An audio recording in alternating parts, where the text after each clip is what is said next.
Bienvenidos todos en esta noche a nuestra octava clase. Es un gusto poder nuevamente ir a la palabra del Señor y pedirle al Espíritu Santo de Dios que hable a nuestro corazón en lo referente a los principios bíblicos que tienen que ver con las finanzas y con la economía. Eh, Hicimos toda una introducción sobre lo que son los principios bíblicos de las finanzas y hemos empezado a ver algunos ladrillos, los llamamos ladrillos, que forman la estructura bíblica de las finanzas. Y el primero que vimos fue reconocer y renunciar al espíritu de Mamón, que es el espíritu que el enemigo utiliza para esclavizar nuestra mente y nuestro corazón como seres humanos a los bienes de esta tierra y a confiar sobre todo, y cuando hablamos de esclavitud es una esclavitud de poner nuestra confianza en los bienes de esta tierra, en el dinero y en las riquezas, en todo lo que tiene que ver con los bienes de esta tierra. Y en el segundo ladrillo que hemos estado viendo es el ladrillo de establecer la fe de las aves. Lo vimos claramente la semana anterior y estábamos viendo cómo en contraposición a lo que el enemigo quiere, el Señor nos ha dejado en su palabra muchos ejemplos de cómo podemos llegar a vivir una vida de confianza y de dependencia total del Señor, como la viven las aves. Y entonces, hoy vamos a mirar o a continuar un poquito con algún pasaje de la escritura que vimos hace 8 días sobre establecer la fe de las aves, puntualmente Primera de Reyes 17, en el cual veíamos a Elías. Y hoy vamos a llegar a un punto en que cómo se unen o cómo podemos orar al Señor viendo que estos dos ladrillitos están unidos. O sea, no solo necesito reconocer y renunciar al espíritu de Mamón, sino al mismo tiempo necesito pedirle al Señor que establezca en mi corazón la fe de las aves. Y ahí muchas cosas empiezan a cambiar en cuanto a las finanzas en nuestras vidas o empiezan a ser establecidas como el Señor lo ha establecido en su palabra. Entonces, a partir de esto, pues ya podremos continuar con los otros ladrillitos de la estructura bíblica sobre las finanzas. Y quiero invitarles a que miremos Hebreos 13, versículos 5 y 6, donde el Señor habla claramente acerca de un tema muy recurrente por Mamón y es colocar avaricia en el corazón del ser humano. Dice, sean vuestras costumbres sin avaricia, contentos con lo que tenéis ahora, porque Él dijo, no te desampararé ni te dejaré. De manera que podemos decir confiadamente, el Señor es mi ayudador, no temeré lo que me pueda hacer el hombre. El deseo en esta noche, mis hermanos, es que tomemos unos minutos al finalizar la clase para orar y clamar al Señor y poderle decir, Señor, si alguno de esos síntomas de que Mamón ha estado visitando mi vida o trabajando en mi vida, lo pude identificar, quiero renunciar y quiero vivir bajo la libertad que tú nos das y también pedirle al Señor que nos aumente la fe de tal manera que podamos creer y confiar en lo que el Señor ha dicho. Y aquí vemos en el versículo 5 que el escritor a los Hebreos, guiado por el Espíritu Santo, dice que el Señor ha dicho, no te dejaré ni te desampararé. Entonces, una buena pregunta sería en esta noche es, ¿qué tanto confiamos en el que nos dijo, no te dejaré ni te desampararé? Porque no nos lo dijo un ser humano, lo dice es el Señor, no nos lo dijo un empresario, no nos lo dijo el papá, la mamá, nos lo dijo, es el Dios de los cielos. Y entonces, ¿será que podemos, como dice el versículo 6, decir confiadamente, el Señor es mi ayudador? El Señor es mi ayudador. No temeré lo que me pueda hacer el hombre. Voy a colocarle el mismo pasaje en otra versión que es la Biblia de las Américas. Y aquí habla de sea vuestro carácter sin avaricia. El capítulo, la versión anterior decía, sean vuestras costumbres. Resulta que nuestro carácter está muy influenciado por nuestras costumbres, o sea, lo que hemos aprendido desde niños, ¿sí? Y Mamona estaba ahí trabajando, viendo cómo nos roba la confianza y la dependencia en el Señor. Y entonces el estar descontentos con lo que tenemos es algo que a veces se nos vuelve una costumbre cuando el Señor espera, anhela y desea que estemos contentos con lo que tenemos, porque Él nos ha dicho, no te va a faltar. Si cuido de las aves, ¿cómo no voy a cuidar de ti, que eres mi hijo, que eres mi hija? ¿Cierto? Y podemos decir confiadamente, el Señor es el que me ayuda. El Señor es el que me ayuda. Claro, veíamos hace 8 días que hay diferentes canales por los cuales llega la provisión económica a nuestras casas, a nuestras familias, pero la fuente es una sola, ¿sí? Y si un canal se cierra, el Señor abre otro. Ahora, no solo es necesario identificar que el Señor es la fuente, sino identificar cuál es el canal que Él está usando para nuestra vida. Entonces, si ustedes recuerdan la imagen que vimos hace 8 días de esa gran fuente, ¿cierto? Tenía muchos tubitos o muchos canales por los cuales fluía el agua. ¿Qué pasa si un tubo no está conectado a la fuente? Pues no va a fluir. Y a veces puede pasar que el canal a través del cual yo espero la bendición para mi vida no esté conectada a la fuente. O sea, hay canales que nunca se van a conectar a la fuente. Por ejemplo, las ganancias habidas a la ligera que nos ofrecen varias estrategias en este mundo, nunca se van a poder conectar a la fuente del cielo. ¿Por qué? Porque no es una fuente, no son unos canales legítimos, ¿sí? No son aprobados por el Señor.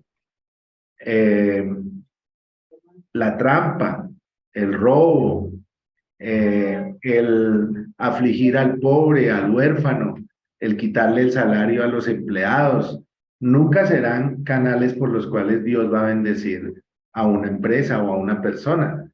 La fuente es Dios.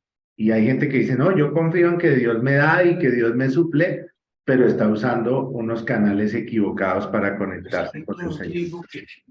Ahora, por otra parte, tenemos la autosuficiencia de los seres humanos. Y aquí está Mateo 18, versículo 3, donde el Señor dice, y dijo, de cierto os digo, que si no os volvéis y os hacéis como niños, no entraréis en el reino de los cielos. Y yo quisiera en esta noche invitarles a que piensen, mis hermanos y mis hermanas, si un niño, y por ahí estaba Matías mientras mi hermana Laura oraba, pensemos si un niño o una niña de 2 añitos, de 3 añitos, de 4 añitos, puede llegar a tener la preocupación que tenemos los adultos y puede llegar a decir, no, es que quién sabe si mañana habrá almuerzo, habrá desayuno. No, o sea, los niños, ellos están confiados y aunque tristemente en nuestro país muchos niños se han visto abocados a aguantar hambre, ¿cierto? Eh, pues por muchas circunstancias, las cuales no vamos a hablar en este momento y ustedes la saben, pero los niños confían. Es más, confían en el plato de comida que les sirven, ¿sí? Y el Señor quiere que seamos como niños en el sentido de saber que nuestro Padre Celestial va a tener cuidado de nosotros. Eso es lo que nos ha estado diciendo el Señor, ¿sí?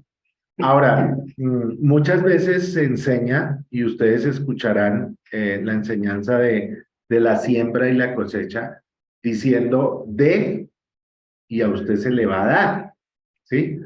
Eso funciona y es real, está en la Biblia, pero no para nuestras necesidades básicas. Más adelante lo vamos a ver, pero no para nuestras necesidades básicas.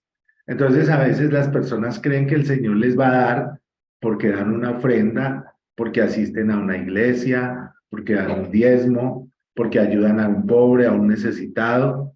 Y no, el Señor ha dicho, así usted no dé nada, yo le voy a suplir sus necesidades, porque yo soy un Dios bueno. Yo soy un Dios bueno. Pensemos un poquito en una mamá, en un papá. A todos nuestros hijos en algún momento nos sacan canas, en algún momento nos entristecen, en algún momento nos ponen mal, pero por más que un papá se sienta ofendido o una mamá se sienta ofendida con un hijo, con una hija, es muy raro que lo haya dejado sin comer, ¿sí? De pronto con tristeza le sirve la comida y todo, pero le va a dar la comidita. Si nosotros siendo malos hacemos eso como seres humanos, imagínese a un Dios bueno. O sea, si Él nos sostuviera dependiendo cómo nos portamos nosotros, ya no existiríamos sobre este planeta Tierra. Es por su misericordia, dice la palabra del Señor, que no hemos sido destruidos. Es por su misericordia que estamos sobre la tierra. Es la gracia del Señor, si ustedes se acuerdan, el dibujito en el cual tenemos una balanza y hay un equilibrio entre los principios del Espíritu y los principios de la verdad. En la parte de arriba está la gracia. Es la gracia de Dios la que nos da los principios del Espíritu, pero también nos da los principios de la verdad. Entonces, en esta noche quiero invitarles a que pensemos en esto. Dios nos puede proveer y sustentar aún sin necesidad de usar dinero o los métodos que nosotros consideramos tradicionales. Porque Él es Dios, ¿sí? Y a veces nuestra gran carga es, Señor, ¿y dónde está el dinero? ¿Dónde está el dinero? Y vamos a ver un ejemplo en la Biblia que lo empezamos a ver hace 8 días, en el que el Señor sustentó a Elías sin que Elías tuviera dinero. Y esto a la mente humana le suena loco. Y pues es que los métodos de Dios vistos desde la visión humana son locura, dice el apóstol Pablo. El Evangelio es locura para los que se pierden. ¿Cómo así que usted siente paz con Dios? ¿Cómo así que usted tiene una vida espiritual? ¿Cómo así que usted necesita buscar a Dios? Eso para la mente natural es imposible entenderlo, ¿cierto? ¿Y cómo así que Dios lo puede a usted sustentar aún sin que usted tenga dinero?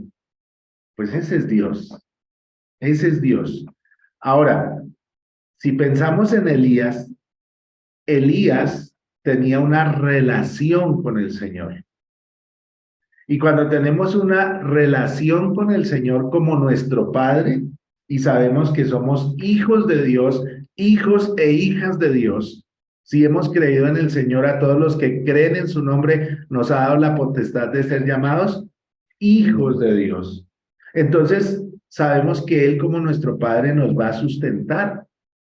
Entonces, a Elías no le dio temor que un canal se cerrara. Recordemos que un día el arroyo se secó, los cuervos no volvieron, pero Elías no sintió temor. ¿Por qué? Porque él tenía una relación con el Señor. Él sabía que Dios haría algo para sustentarlo. ¿Qué es lo que Mamón ha querido?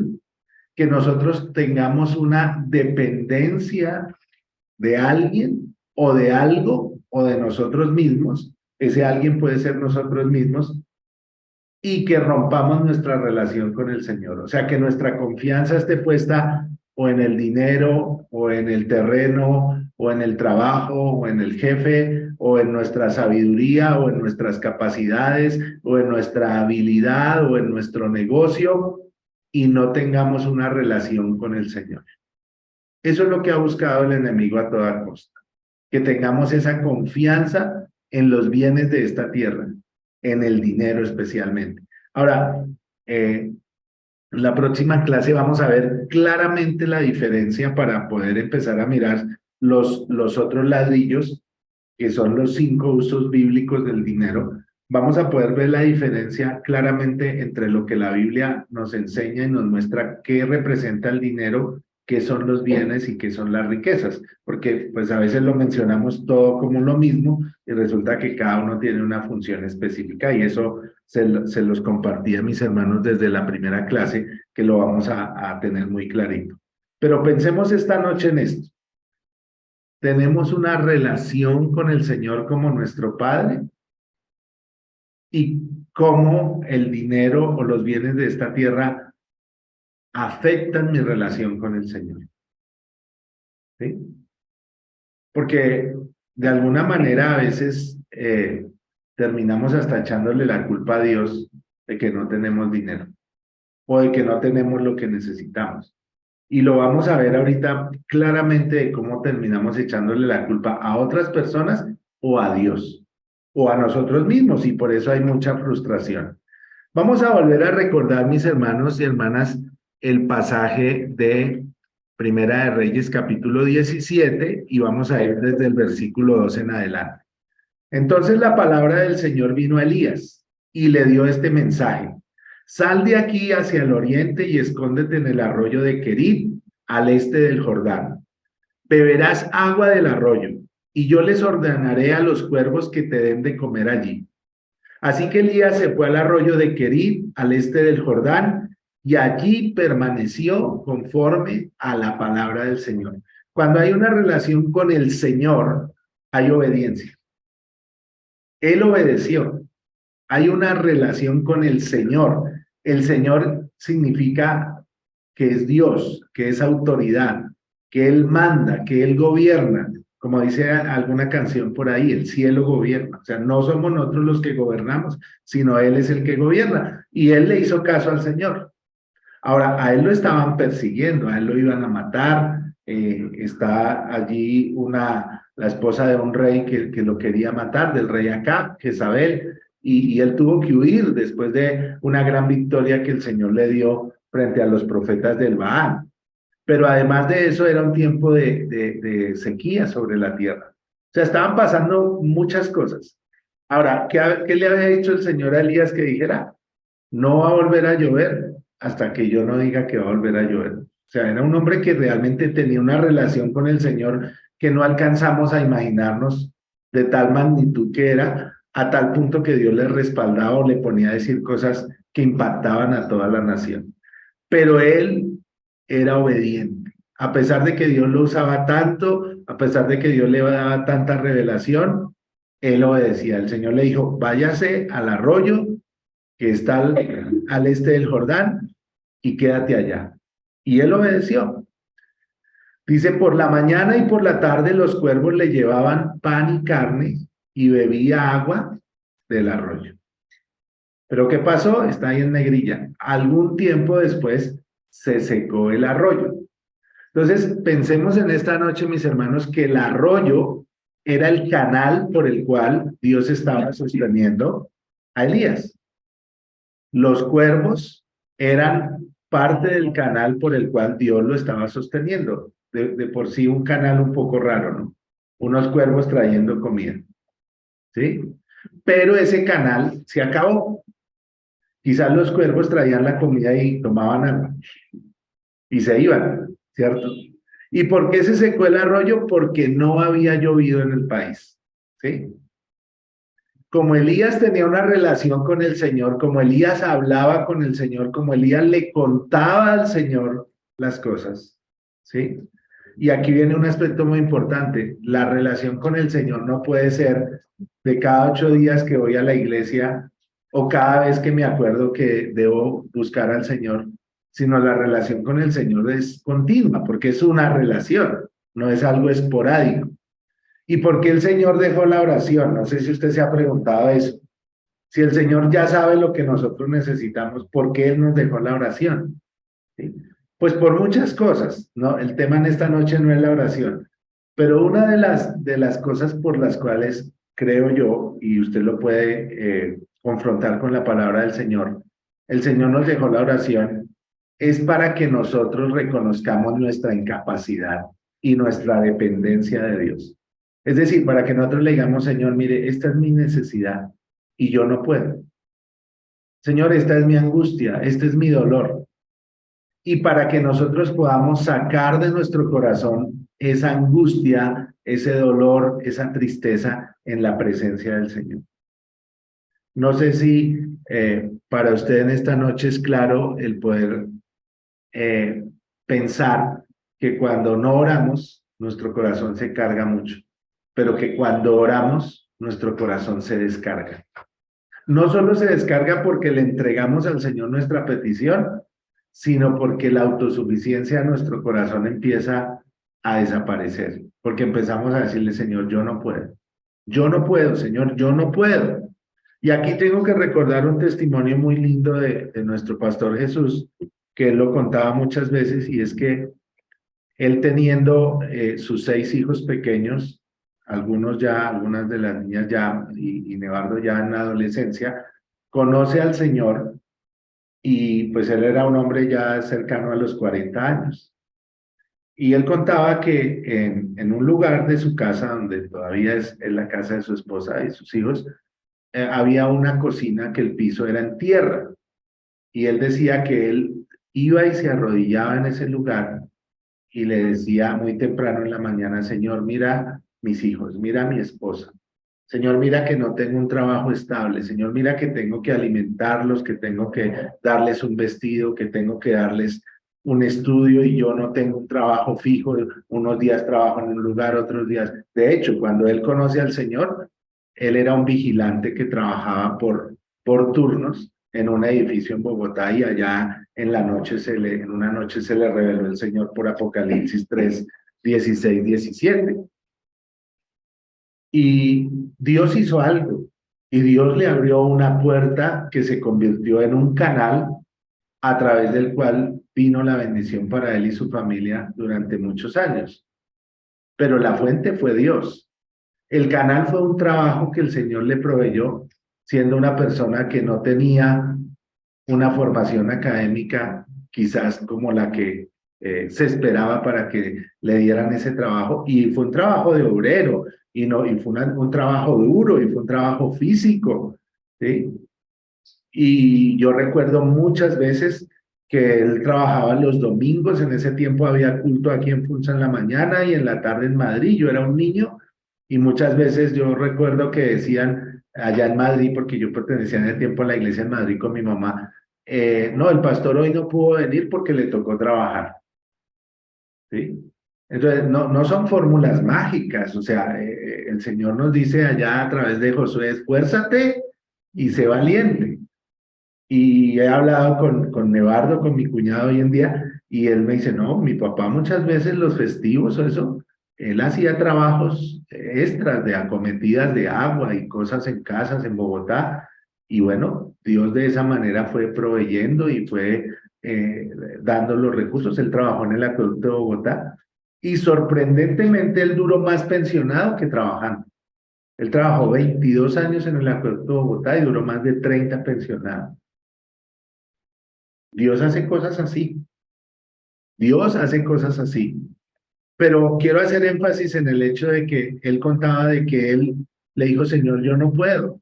Yo no puedo, Señor, yo no puedo. Mira que yo no puedo. Y bueno, usted dirá, 6 hijos en este momento, tener 6 hijos, tremendo. Ayer entrevisté a una familia del colegio que querían un cupo para un niño pequeñito y me decía, es que somos 6 hijos, tenemos 6 hijos. Yo decía, en esta época 6 hijos, bueno, Señor, tú los sustentarás, ¿cierto? Ahora, ¿qué le dijo el Señor a Elías? Elías, el arroyo se secó, pero mire lo que dice. Entonces la palabra del Señor vino a él y le dio este mensaje. Ve ahora a Sarepta de Sidón y permanece allí. A una viuda de ese lugar, dice Dios, le he ordenado darte de comer. Y en aquel tiempo especialmente, era muy difícil en la cultura judía que las mujeres tuvieran los recursos suficientes para sostenerse a sí mismas, para sostener un hogar, y había pues mucha dependencia del trabajo de los hombres. ¿sí? Pero si era una viuda, peor. Las viudas, cuando se hablaba de las viudas, y especialmente en la cultura judía, siempre se pensaba en personas necesitadas, porque no tenían el respaldo de un hombre que supliera la bendición económica a través de un trabajo. Y el Señor le dice, ¿sabe qué, Elías? El canal llamado Kerit, arroyo de Kerit, se secó. El canal llamado Cuervos ya no está, ya no van a volver. Pero ¿sabe qué? Yo le di la orden a una viuda en Sarepta de Sidón que te sustente. Cualquiera había dicho, uy, no, ese canal no funciona. Por eso decíamos hace un ratico que Dios puede sustentarnos aun si no hay dinero. Porque Él es Dios. Porque Él es Dios. Aun si no hay dinero, Él puede sustentarnos. Y yo les quiero decir en esta noche, mis hermanos, Dios no solo puede sustentarnos, sino aún conceder los anhelos del corazón, los deseos del corazón. Voy a explicarlo. Usted puede tener la necesidad de comer, pero usted puede tener el anhelo de comer algo. Y Dios no solo conoce que usted necesita comer, sino que usted tiene el anhelo de comer algo.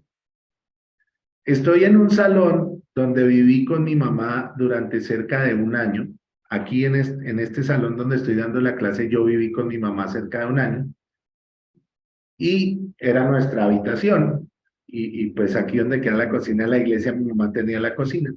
Y recuerdo un domingo, en la mañana, que mi mamá me dijo, hijo, yo no quiero hoy hacer almuerzo, el mercado está poquito y nos tocaría hacer esto y esto. Recuerdo que era algo, su merced no tiene para que de pronto vayamos a comer afuera a un restaurante. Y yo le dije, no, mamá, ¿y como qué te gustaría comer? Le dije yo, le dije, no tengo, pero como qué te gustaría comer. Yo tendría unos 17 años, yo estaba recién salido del bachillerato, yo ya trabajaba, ella trabajaba también, pero estábamos pasando un momento de apertura económica.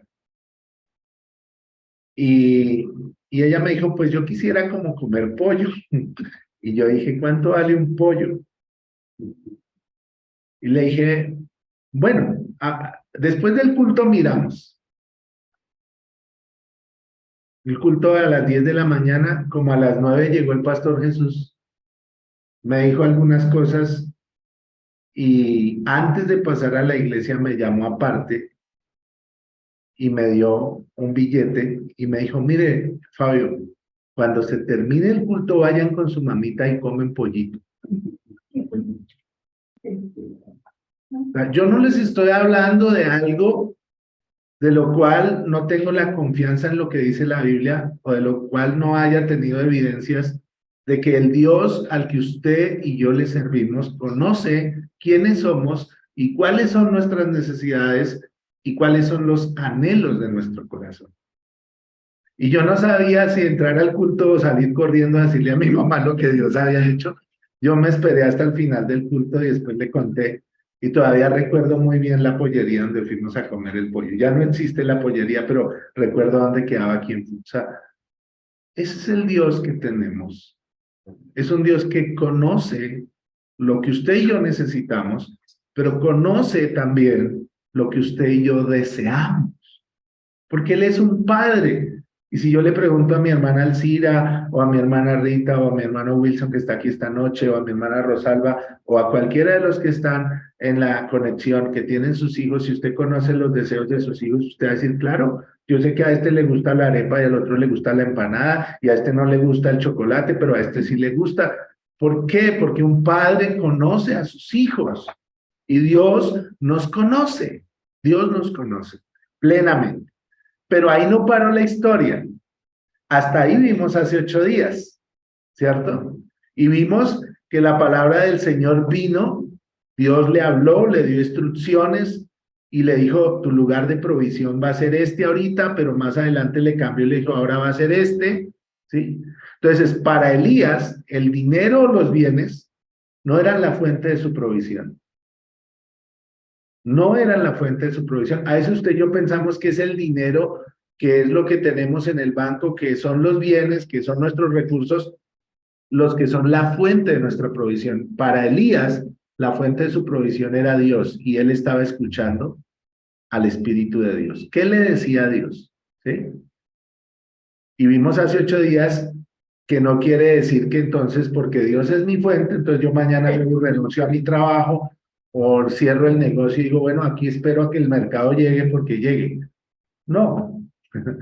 El canal que Dios usa, o si ese canal no está funcionando y ese canal cambia, Dios me puede llevar a otro canal por el cual viene la bendición. Pero sé que la fuente nunca va a cambiar. La fuente siempre seguirá siendo la misma. ¿Qué pensaría Elías cuando el arroyo se secó? Ay, se acabó esta fuente. No, este canal se cerró, pero la fuente sigue siendo Dios. O sea, Dios seguirá proveyendo. Dios seguirá proveyendo. ¿Qué necesitó Elías? Lo que usted y yo necesitamos, fe. Fe para obedecer. ¿Sí? Y sería bueno preguntarnos, ¿cómo nos sentiríamos al recibir una orden como la que recibió Elías? ¿Cómo nos sentiríamos? A mí personalmente, les digo, en el tiempo cercano, me impresionan hombres de Dios que Dios ha llamado a establecer ministerios de fe, como por ejemplo Loren Cunningham, el fundador de Jucum, porque realmente él cuenta unos testimonios de la suficiencia de Dios para proveerle a sus necesidades, pero no solo a él, sino a toda la organización misionera, que yo digo, Señor, a mí me falta una fe, o que tú me des esa fe porque no la tengo, Señor. ¿Sí? Y creo que esa fe se va dando es en la relación con el Señor. Y creo que a todos nos falta, y yo el primero digo, levanto mi mano en esta noche, nos falta crecer en nuestra relación con el Señor. No hablo de decir soy cristiano, de voy a una iglesia, no, de tener una relación realmente con el Señor. Y de renunciar a la confianza que tenemos en las riquezas, en el dinero, en Mamón, y declarar nuestra independencia y decir, Señor, tú eres la fuente, Señor Jesús, tú eres la fuente real de mi provisión. Ahora, la historia siguió, porque si ustedes se dieron cuenta, leímos hace 8 días hasta el versículo 9, pero el capítulo tiene muchos más versículos. Vamos a ir al versículo 10. A ver qué pasó. Así que Elías se fue a Sarepta. Al llegar a la puerta de la ciudad, encontró a una viuda que recogía leña. Ahí está la viuda, lo que Dios me dijo, diría Elías. La llamó y le dijo, por favor, tráeme una vasija con un poco de agua para beber. Mientras ella iba por el agua, él volvió a llamarla y le pidió, traedme también, por favor, un pedazo de pan.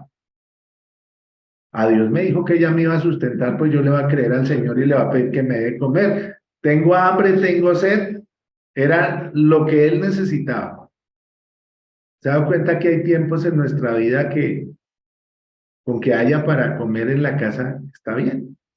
Así no hayan lujos, así no haya para comprar ciertas cosas, con que haya el sustento. Y este era un momento de esos, ¿por qué? Porque había sequía sobre la tierra y fueron 3 años y medio de sequía sobre la tierra porque Dios estaba probando a la tierra en ese momento.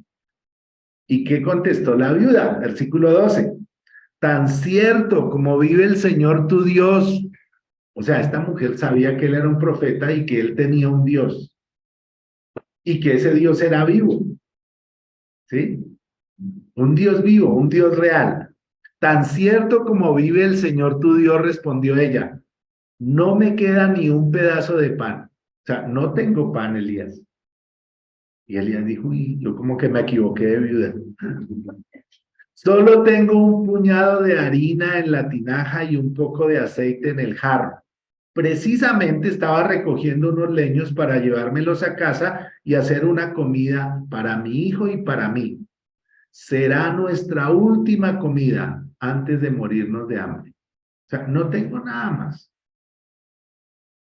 Pero Elías tenía una relación con Dios y esa relación con Dios hizo que la palabra de Dios viniera a la boca de Elías y le dijera, versículo 13, no temas, le dijo Elías, vuelve a casa y haz lo que pensabas hacer. O sea, haga su tortica, haga su comida que pensaba hacer, pero antes preparadme un panecillo con lo que tienes y tráemelo.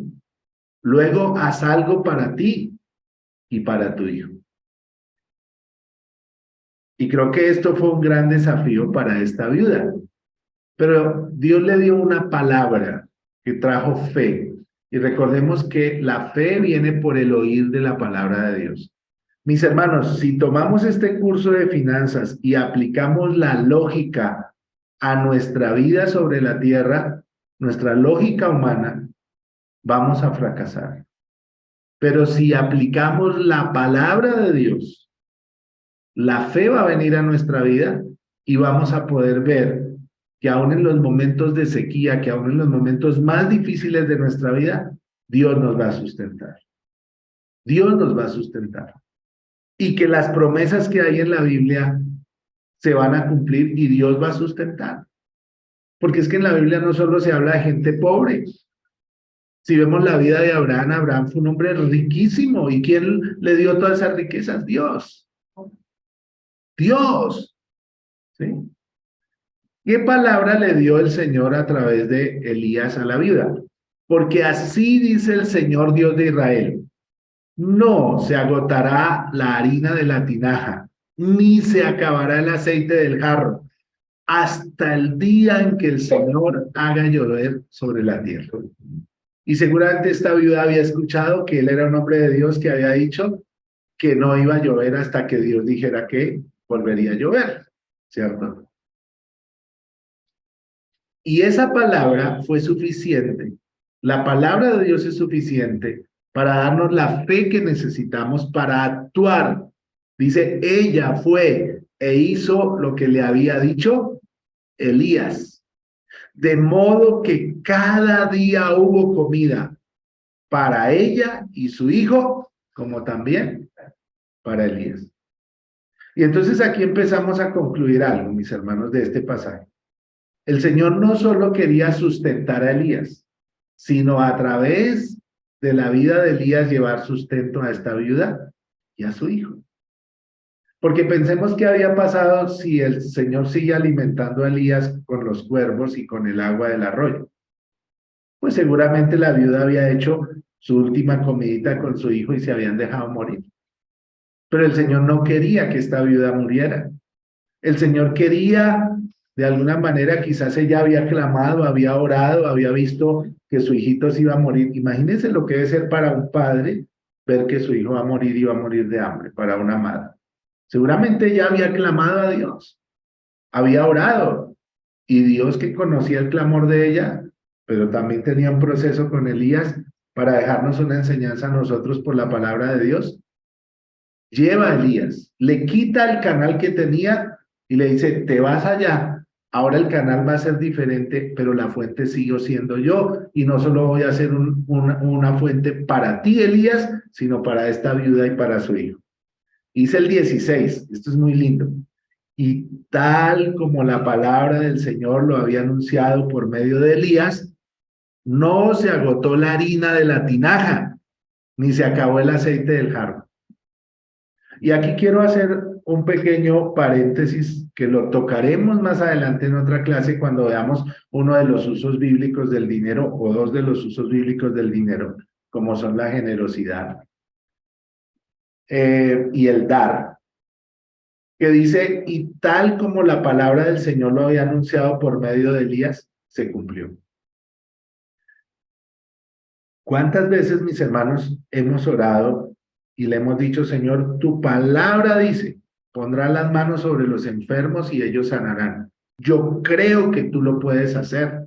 Claro, nos sometemos a la voluntad del Señor porque Él es el que sabe si va a sanar o no va a sanar. Y Él es el que sabe por qué a veces no sana. Pero creemos en un Dios que sana y muchos hemos recibido sanidad porque hemos creído una palabra de sanidad o hemos orado y Dios ha sanado a alguien. ¿Cuántas veces le hemos dicho, Señor, yo creo que tú puedes tocar el corazón de fulano de tal, porque tu palabra dice que tú conviertes los corazones de piedra en corazones de carne? Y hemos orado y le hemos dicho, así dice tu palabra.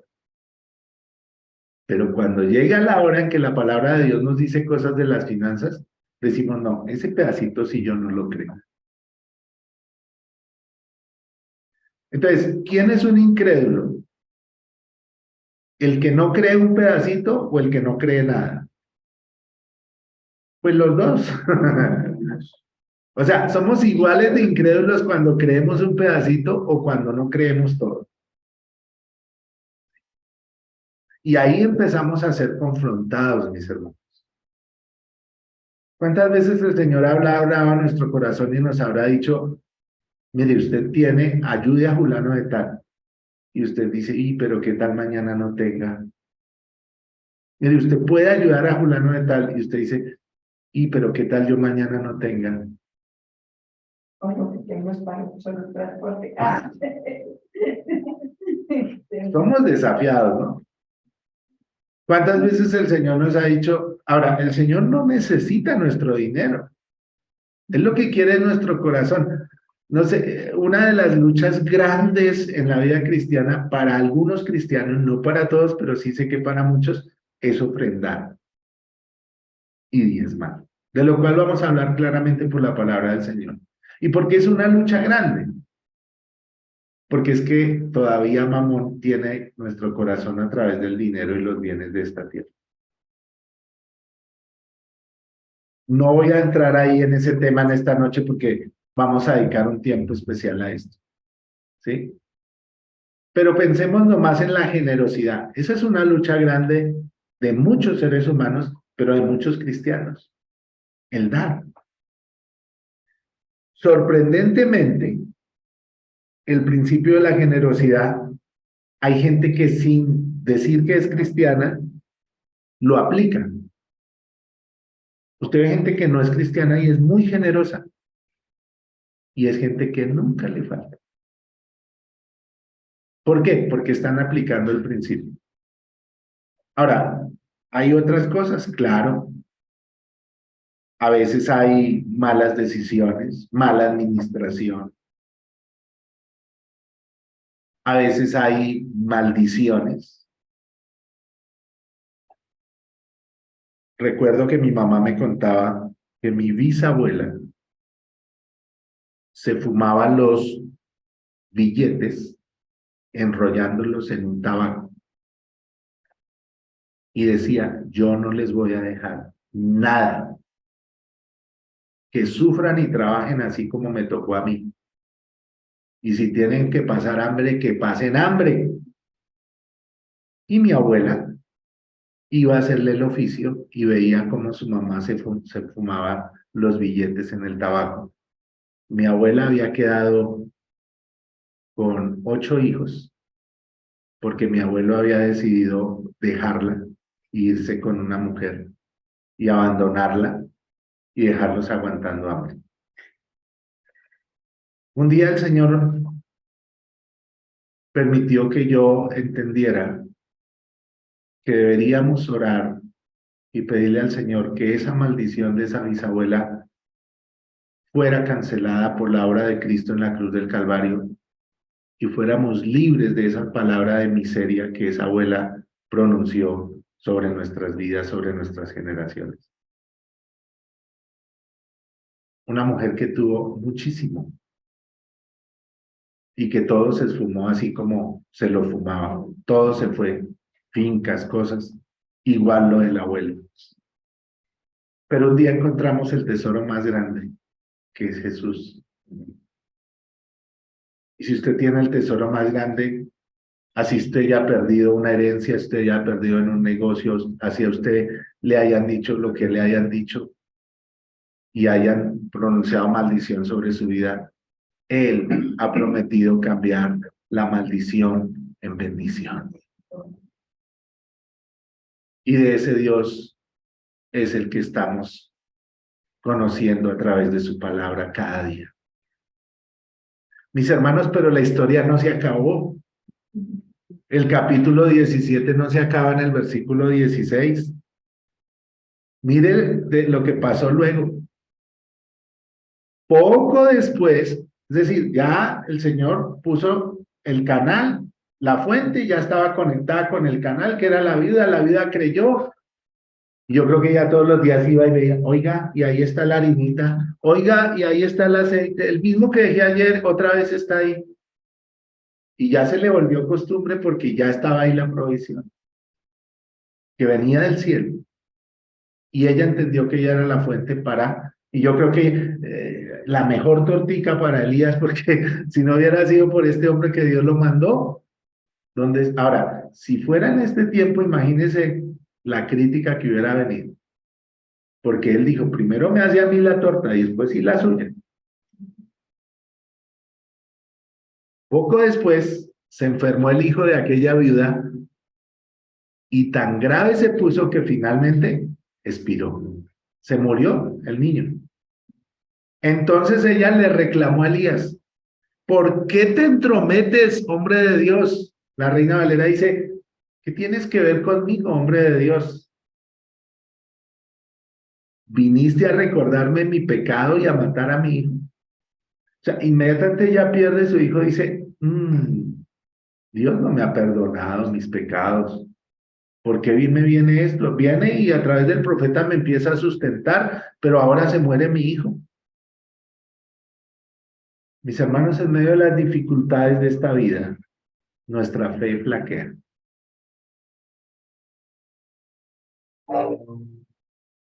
Pero Dios tiene un propósito en toda circunstancia cuando le hemos rendido nuestro corazón a Él. Por eso, una garantía muy grande que tenemos como cristianos es que Él ha prometido estar con nosotros todos los días. ¿Hasta cuándo? Hasta el fin del mundo. Otra garantía que nos da la Biblia es que el cielo y la tierra pasarán, pero su palabra no pasará. Otra garantía que nos da la palabra del Señor es que Él es el mismo ayer, hoy y por siempre, que Dios es inmutable, que Dios no cambie. Y así hay una cantidad de garantías que nos ha dado la Biblia, que es la palabra que nos sostiene por la obra del Espíritu Santo todos los días. No sé si a usted le ha pasado que cuando vienen las dificultades le echa la culpa al primer ser humano que usted cree que tiene la responsabilidad. Y a veces ese primer ser humano somos nosotros. En nosotros mismos. En este caso, ¿a quién le echó la culpa? A Elías. ¿Y Elías qué hizo? Deme a su hijo, contestó Elías. Y quitándoselo del regazo, ella estaba aferrada al muertico, pero él se lo quitó. Elías lo llevó al cuarto de arriba donde estaba alojado y lo acostó en su propia cama. Entonces clamó, Señor mi Dios, también a esta viuda que me ha dado alojamiento, la hace sufrir matándole a su hijo. Entonces ella le echó la culpa a Elías y Elías le echó la culpa a Dios. ¿Cuántas veces en nuestra condición terminamos echándole la culpa a Dios? Sin embargo, Dios es tan bueno, tan misericordioso, y nos tiene tanta paciencia, que pasa por encima del hecho de que a veces hasta le echemos la culpa a Él, y extiende su gracia, y no escucha nuestros reclamos, pero sí escucha nuestro clamor. Porque si Él escuchara nuestros reclamos y nuestra braveza, no nos daría nada. Si lo hiciera como un ser humano. Por eso Él dice en su palabra que lo que hoy no entenderemos, lo entenderemos después. Y Él nos conoce y Él sabe nuestra debilidad, Él se acuerda que somos polvo. Luego se tendió 3 veces sobre el muchacho y clamó, Señor mi Dios, devuélvele la vida a este muchacho. ¿No le ha pasado que usted está orando y está echándole la culpa a Dios y de pronto el Espíritu Santo le dice, porque más bien no clama? Porque más bien no se da cuenta que Dios no tiene la culpa, que Dios tiene un propósito. Y si alguien tuviera la culpa, No es Dios, somos nosotros. Y si tenemos la culpa y nos arrepentimos, Él extiende su gracia y su misericordia y nos perdona.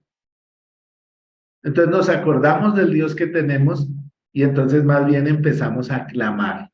Señor, mi Dios, devuélvele la vida a este muchacho. El Señor oyó el clamor de Elías. No oyó las quejas de la señora viuda, no oyó las quejas de Elías, no oyó que Elías le estaba echando la culpa a Dios. Lo que el Señor escuchó fue ¿qué? El clamor, la oración. Un corazón contrito y humillado nunca lo va a despreciar el Señor. ¿Ora usted cuando ve que los recibos llegan o se pone a renegar? ¿Ora usted cuando ve que el reto económico que había para su familia este mes o este año es más grande del que usted pensaba o se pone a renegar o a blasfemar?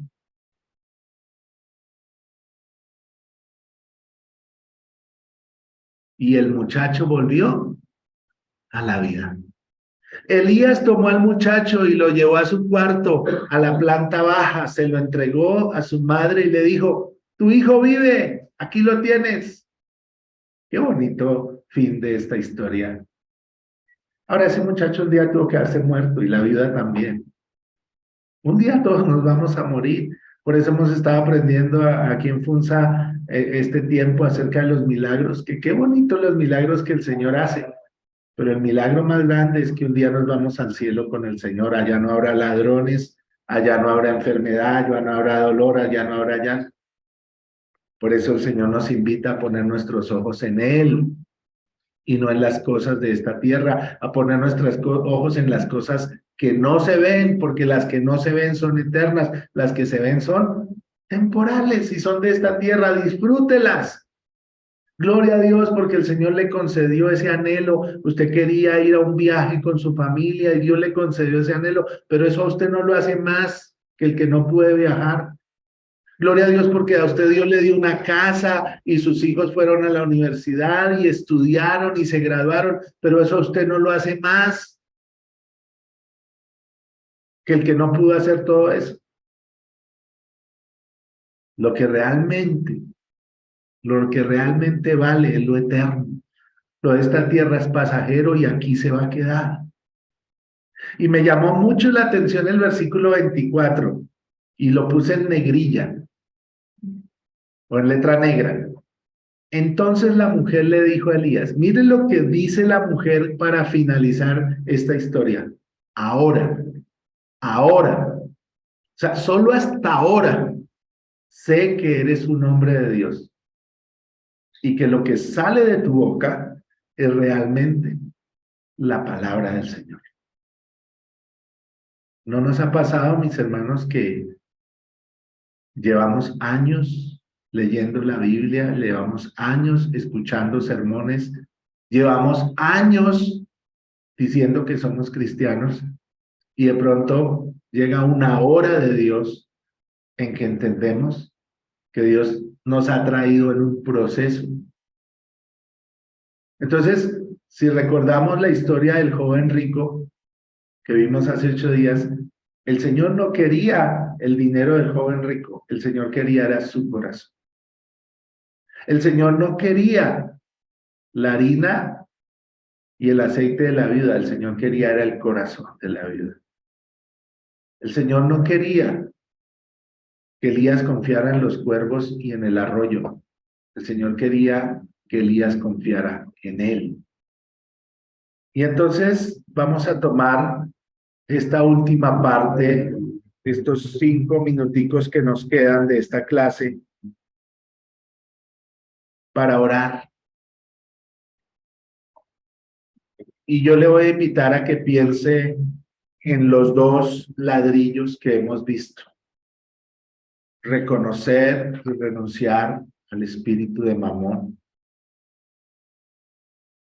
Es algo que solo sobrenaturalmente el Señor puede llevarnos a tomar la decisión de decirle, Señor, mi corazón se rinde en fidelidad a ti. Y mi confianza no va a estar en el dinero, en las posesiones, en el trabajo. Y usted de pronto que ha tenido muchas carencias económicas dice, pues yo nunca he confiado en el dinero porque no lo tengo. Pero de pronto usted sí vive amargado y con mucho temor diciendo, si yo tuviera. O usted que tiene y ha tenido, se siente autosuficiente. Y la avaricia ha visitado a su corazón y la codicia y le cuesta la generosidad. O aún usted que no tiene, le cuesta la generosidad porque dice es que no tengo. Pues esta viuda fue llevada a dar de lo que no tenía. Fue llevada a dar de su escasez. Y Dios le dijo, no confíes en tu harina y en tu aceite. Confía en mí y no solo vas a vivir unas horas más, vas a vivir mucho más porque yo te voy a prolongar la vida. Y que a cambio de confiar en las riquezas, de confiar en Mamón, podamos confiar en el Señor. Señor, en esta noche te damos gracias por tu palabra, que es la que nos sostiene.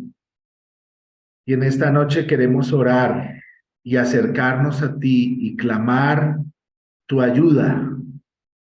Espíritu de Dios, necesitamos una revelación del cielo,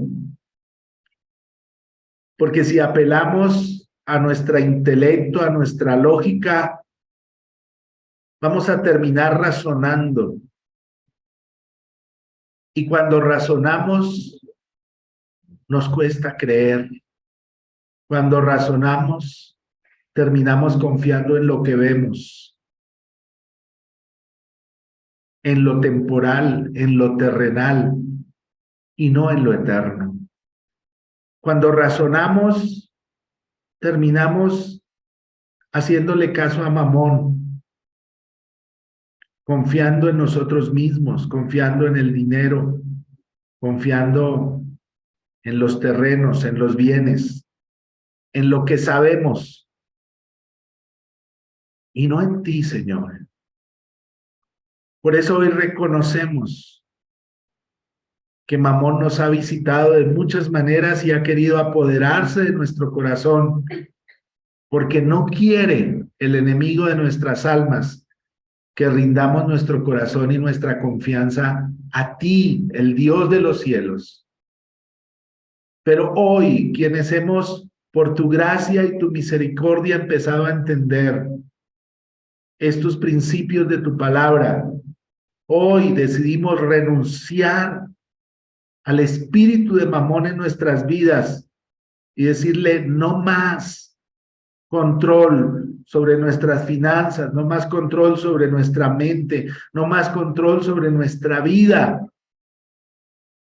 Si de alguna manera fuimos atemorizados, humillados, o quizás palabras de maldición salieron a través de un abuelo, de un padre, de una madre, de un jefe, que nos dijo que íbamos a ser miserables sobre esta tierra, o otro tipo de palabras que nos hayan dicho, Señor, tú tienes el poder para convertir la maldición en bendición.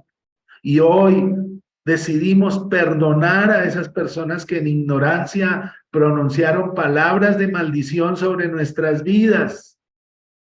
Y hoy, Señor, te pedimos que sanes nuestro corazón de cualquier resentimiento, de cualquier dolor.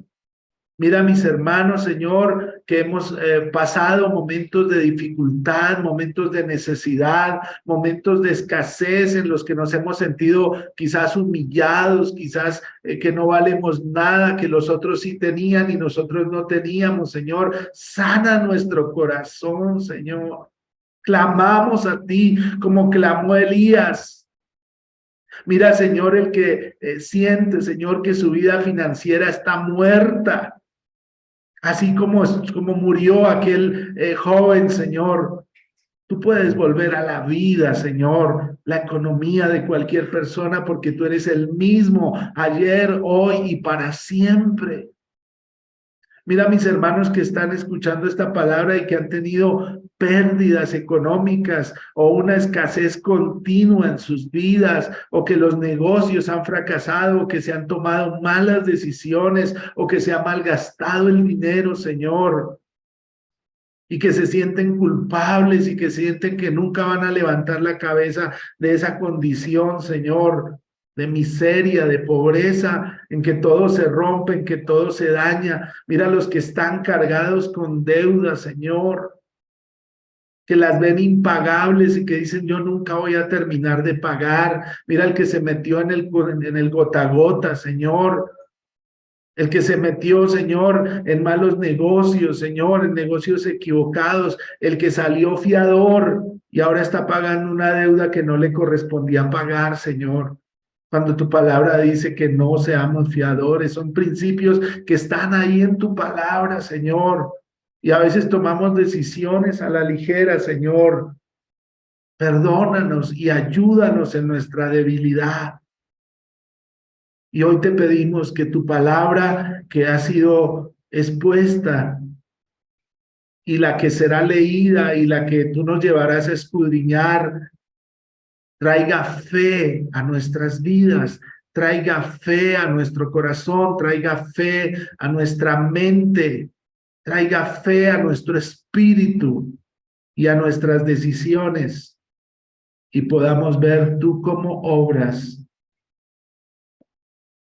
Y aunque tardamos un poco de tiempo, porque a veces criticamos a la viuda, yo te pido que hoy sea el ahora tuyo para muchos de nosotros. Hoy sea el ahora tuyo en cuanto a las finanzas para muchos, Señor, de los que estamos escuchando esta palabra, sino para todos. Hoy sea el ahora tuyo. Y que ese ahora sea diario, Señor, en que podemos reconocer que tu palabra es verdad y que tú eres el mismo Dios de Elías, pero que tú estás buscando hombres y mujeres como Elías, que podamos creer tu palabra y esperar en ti, Señor. Tú conoces el mañana, tú conoces el pasado mañana, tú conoces la economía de nuestro país, cómo está, y la economía del mundo, que está viviendo momentos difíciles que sacuden la tierra, momentos de sequía como los que vivió Elías, Señor, como los que vivió esta viuda y como los que vivió la tierra en aquel tiempo. Pero el mismo Dios que sostuvo a Elías, que sostuvo a la viuda, es el mismo Dios en el cual hemos creído. Y por eso te pedimos que nos dejes mirarte a ti y que nada, Señor, nada rompa nuestra comunión y nuestra relación contigo, y que nuestro clamor, nuestra dependencia, nuestra oración, nuestra relación contigo sea permanente, Señor, de tal manera que podamos cada día acudir a la fuente de nuestra provisión y de nuestro sustento, y reconocer el canal por el cual tú nos estás enviando esa bendición. Si hay canales equivocados, háznoslo saber, Señor. Si hemos escogido canales equivocados, como el enriquecerse de la noche a la mañana, que es un canal que hoy se ofrece mucho, como el de los negocios fáciles, torcidos, equivocados, defraudando a otras personas. Déjanos ver que hay cosas que a ti no te agradan y que son canales equivocados a través de los cuales nunca tú vas a bendecir a nadie, Señor. O a nadie que se diga conocerte, Señor. Y que nuestra mirada pueda estar en ti y en las cosas que no se ven, en las cosas eternas. Porque un día nos iremos de esta tierra y no nos llevaremos absolutamente nada. Gracias te damos por tu palabra y te pedimos que durante esta semana tu palabra siga hablando a nuestros corazones. Te pedimos, Señor, por quienes han perseverado en este curso, que puedan llegar hasta el final, Señor. Ya vamos un poquito más de la mitad. Te pedimos que podamos llegar hasta el final, pero que podamos cada día estar dispuestos a seguir escudriñando tu palabra y creer a lo que tú nos hablas. Trae una revelación clara de lo que tú hablaste en tu palabra a nuestro corazón y a nuestra vida, Señor. En el nombre de Jesús. Amén y amén. Señor les bendiga, mis hermanos. Señor les guarde. Muchas gracias, Amén. pastor. Gracias, pastor.